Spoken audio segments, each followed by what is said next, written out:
Si vous étiez avec nous cet été, hein, c'est une formule que vous entendez souvent, si ce n'est pas le cas, c'est très simple, vous allez sur la playlist que Thomas vous a proposée sur notre page YouTube où gratuitement vous avez toutes nos archives et donc une playlist consacrée à l'affaire Trump-Epstein. Il y a vraiment beaucoup de choses, dont nos éditions spéciales, dont les enquêtes interdites. Le prochain épisode arrivera prochainement. Je sais que vous aimez ça.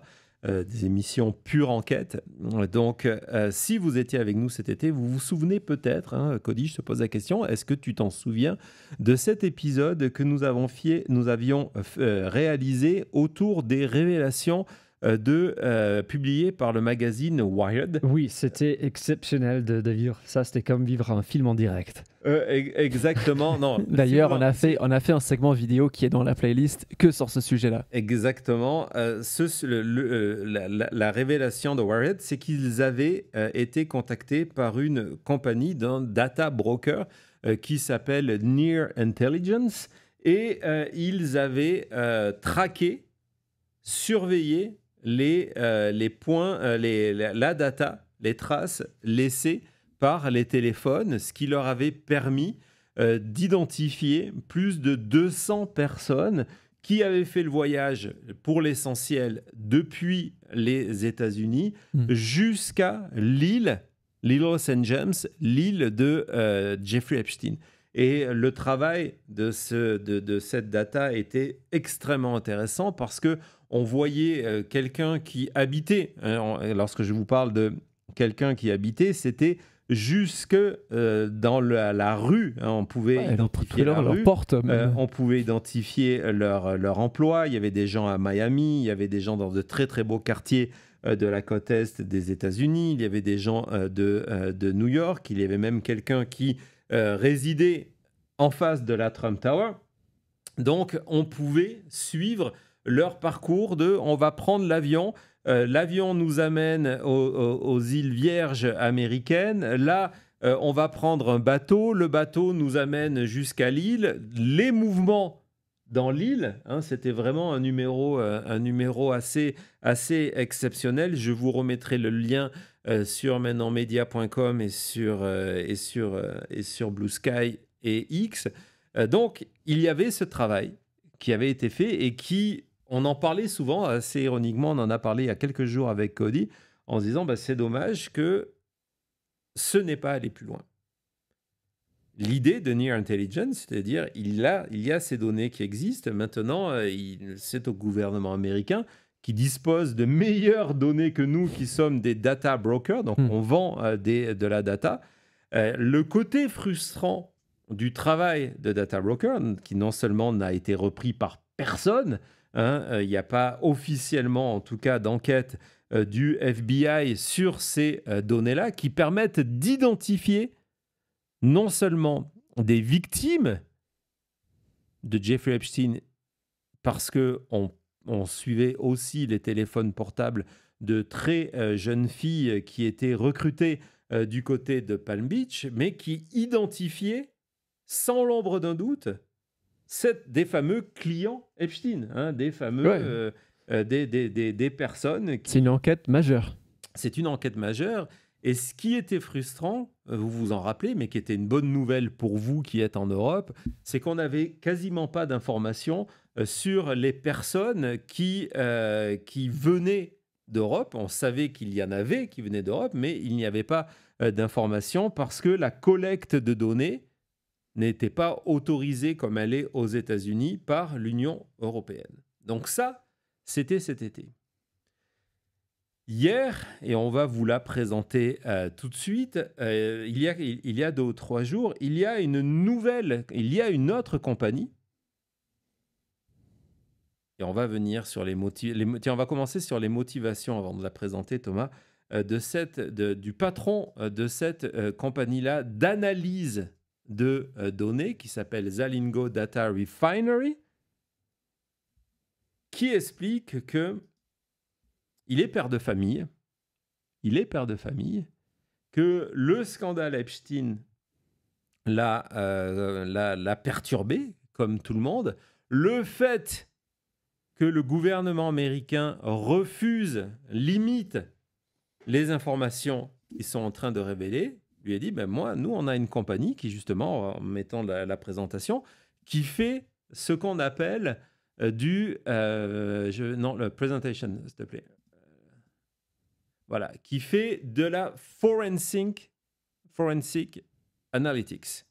C'est-à-dire qu'ils analysent toutes les bases de données publiques, parce qu'on va voir que les révélations de ce groupe-là viennent de données publiques, ce qui est encore plus troublant.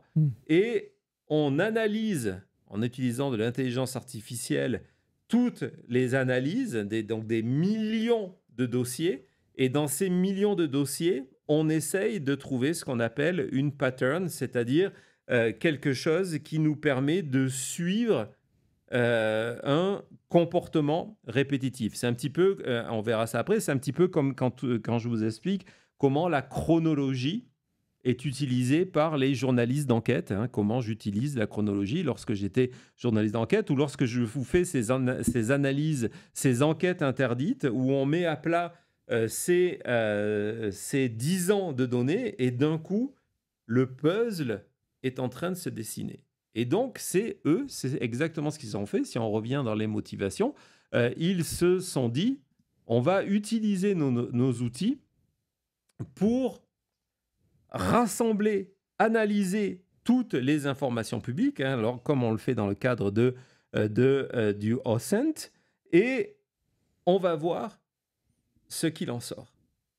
Et ce qu'il en est sorti dans cette analyse-là, c'est la révélation d'un nombre de vols vers l'île qui est énorme et qui était assez inconnu. Donc on va voir en bilan chiffré ces 2348 vols, vous allez voir. Donc l'analyse, et encore une fois, c'est de l'analyse, c'est l'analyse des données publiques, par exemple, des flight logs de l'aéroport sur l'île, sur les îles Vierges américaines, qui permet de dire qu'ils ont trouvé 2348 connexions supplémentaires à l'île Epstein, en analysant 5253 flight records entre 1995 et 2007. Donc, ça veut dire quoi? C'est que ça additionne 4966 vols vers l'île Epstein. Et ça, c'est que jusqu'à 2007. C'est que jusqu'à 2007. On va voir en termes de cartes, ça veut dire quoi? Parce que cette donnée-là, ils les ont mappées et ils en ont fait une carte. Et donc, vous voyez tous ces vols Qui partent. vers... Ouais. Flights from, qui partent donc pour l'île Epstein. Qui partent pour l'île Epstein. Et donc, vous voyez que eux n'utilisent pas la data téléphonique, ce qui leur permet, on va en reparler, ce qui leur permet d'avoir également des destinations en Europe. Mais on voit qu'on retrouve principalement les villes américaines qui avaient été trouvées, je trouvais que c'est assez intéressant, qui avaient été trouvées en étudiant les données téléphoniques. On va voir en termes de data ce que ça veut dire, les questions qui sont allées rechercher. Donc, ils ont établi non seulement une fréquence, les dates, les jours où il y avait le plus de vols en direction ou au départ de l'île de Jeffrey Epstein. Et dans ce classement-là, ils ont même établi un classement, on va le voir en plus grand, ce sont les deux schémas, sur les aéroports. Je te l'ai isolé si tu as envie. Aéroport, voilà. Donc, on voit les noms des aéroports. Évidemment, c'est à chaque fois, on vous parle de pattern, c'est qu'on voit que, et ce qui vous indique aussi le niveau social de ces visiteurs sur l'île Epstein, c'est qu'ils utilisent des avions, des jets, qui démarrent de petits aéroports commerciaux voire privées. Et donc, vous avez toutes ces villes qui sont donc à la fois les destinations, les origines, qui permet de surveiller tous ces vols-là. Et ils ont fait le classement aussi par année pour voir les années avec le plus d'activité. Donc, on retrouve, si tu peux nous le montrer, voilà, on retrouve ces années qui sont importantes avec les années où il y a dans les données publiques, où il y a tous ces vols. Ce qui est troublant dans ces années-là, ce sont les années... Trump. Exactement. Ce sont les années Trump, ce sont les années Mar-a-Lago où on sait que Epstein était membre à Mar-a-Lago. On sait que Trump fêtait les anniversaires d'Epstein et faisait ses interviews. Il disait que c'était son meilleur ami, que c'était un gars formidable. On regardait le nombre de vols, ça dépasse les 500, 600 et même 700 vols par an. Oui, et Thomas, si tu peux retourner sur le document qu'on a avant, on peut même voir d'où ça vient. Je vois qu'il y a une question dans le chat qui demande c'est quoi ces lettres à côté des vols. Le PBI tout en bas, c'est Palm Beach, donc la Floride. Et le TEB, c'est un qui est juste en dehors de New York. Ouais, vous pouvez le voir ici. Vous avez des destinations de New York et Palm Beach. Je ne sais pas qui vivait entre Palm Beach et New York entre ces années-là. Et si on repart sur Non, c'est une très bonne remarque. Si on repart sur les vols par année, on voit que ça s'effondre à un moment clé. C'est la première enquête menée suite aux révélations en Floride, donc menée contre Jeffrey Epstein. Son accord de rester sur le territoire américain pendant qu'il purge sa peine à l'extérieur de la prison, vous le savez dans quelles conditions, et c'est là qu'on voit que ça s'est calmé. Mais là, il y a quand même eu du monde, c'est ça qui est fou. Oui, ouais. Parce qu'il faisait profiter, c'est ce qu'on avait découvert lorsqu'on avait fait l'enquête interdite sur l'argent de Epstein, il faisait profiter les banquiers qui soutenaient son mode de vie, on va dire ça comme ça. Mais en tout cas, ce qui est donc intéressant, c'est qu'on voit que les années, et même Trump ne peut pas nier que ce sont les années où il était proche de Jeffrey Epstein, où Jeffrey Epstein était un membre de Mar-a-Lago, sont les années où il y a plus de 500 voyages par an à Little St. James. Et donc, quand on prend cette information et quand on la marie à l'autre, on commence à se dire, tiens, si on a envie, si on est le gouvernement américain et qu'on a envie, et c'est d'ailleurs la conclusion du CEO de la compagnie de recherche, de dire, nous, en fait, on a simplement mis en avant, en utilisant les données publiques, encore une fois, on a mis en avant des possibilités d'enquête en se disant, voilà, on vous donne les informations, il y a eu ça, tel aéroport, vous prenez en plus d'autres informations et à partir de là, vous pouvez aller interroger des milliers, on va voir parmi les 1099 nouvelles routes qui ont été identifiées. Pourquoi ? Parce qu'il y avait une limite, je vous expliquais en termes de données, par exemple, eux se sont intéressés à ces routes vers l'Europe que l'on ne pouvait pas établir avant, parce que les lois qui protègent la collection pour des raisons de marketing de données. Et c'est là qu'on tombe dans ce qu'on appelle un pattern. C'est qu'on se rend compte dans ces routes que ces routes... je vous ai expliqué, donc regardez en pourcentage, rien que les chiffres sont assez intéressants. 36,1% des vols venaient de New York City. Plusieurs aéroports, au total 36,1%. 18,8% venaient de Palm Beach. 14,1% venaient des îles Vierges parce que, en fait, c'était là que c'était la grande ville où ils allaient à l'hôtel, que les vols arrivaient, et puis à partir de là, c'était un hydravion privé de Epstein ou parfois un bateau qui les accompagnait jusque sur l'île. Mais en tout cas, vous avez donc des chiffres qui sont extrêmement intéressants et dans les routes qui vont démontrer un point commun. C'est que, et on en revient à ce que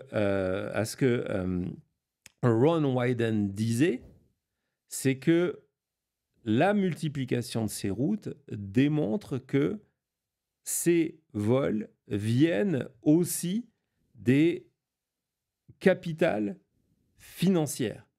On va voir les grandes villes américaines parmi ces routes-là, hein, comme New York, comme un petit peu la Californie, lorsqu'on revoit la carte. Mais vous avez presque la moitié des vols cumulés, 47,2%, qui viennent de New York, Londres, Genève et également Paris.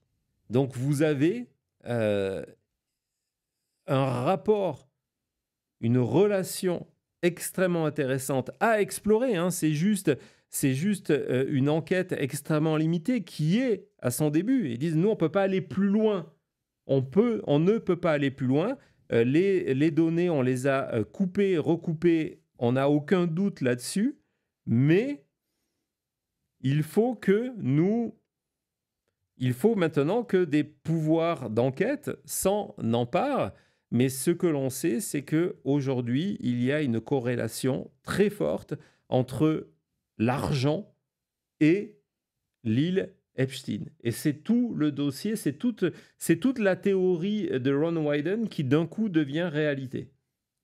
Bien sûr, non, c'est fou de voir ce que ces chiffres représentent en termes de... comme vous l'avez dit, c'est que, ok, c'est des gens qui viennent de pouvoir, les autres villes qui sont là aussi, ce sont tous des pistes.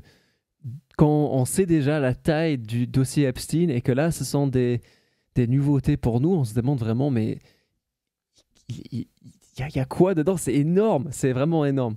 Et du coup, ça revient à la première partie de l'émission, hein, lorsqu'on s'est dit, on s'interroge de pourquoi tous ces efforts de la part de Donald Trump pour empêcher que le dossier devienne public, pourquoi tout ce refus systématique aux demandes de Ron Wyden de dire il faut enquêter sur l'argent, follow the money, pourquoi certains milliardaires qui ont été pointés du doigt ont préféré payer des dizaines de millions de dollars en cash pour que les enquêtes s'arrêtent là, c'est parce que l'affaire Epstein, c'est une affaire d'argent, et l'argent, c'est le pouvoir. Donc là, voilà, c'est un dossier, apparemment, du côté de la société qui a fait ces recherches-là, eux, ils sont arrivés au maximum de ce qu'ils pouvaient faire. Maintenant, on va suivre, même si on a peu d'espoir, voir si quelqu'un va s'emparer de ce dossier-là, si ce dossier va arriver... par exemple, sous les yeux des démocrates du Oversight Committee, et ils vont décider de faire quelque chose. Qu'est-ce qu'il est possible de faire pour aller plus loin? Je ne sais pas, sans la totale collaboration du Treasury, sans la totale collaboration des banques, sans la totale collaboration des compagnies aériennes. On va voir. Mais en tout cas, c'est un aspect extrêmement intéressant. C'est une nouvelle révélation, mais ce n'est pas fini. On en a une deuxième. À tout de suite.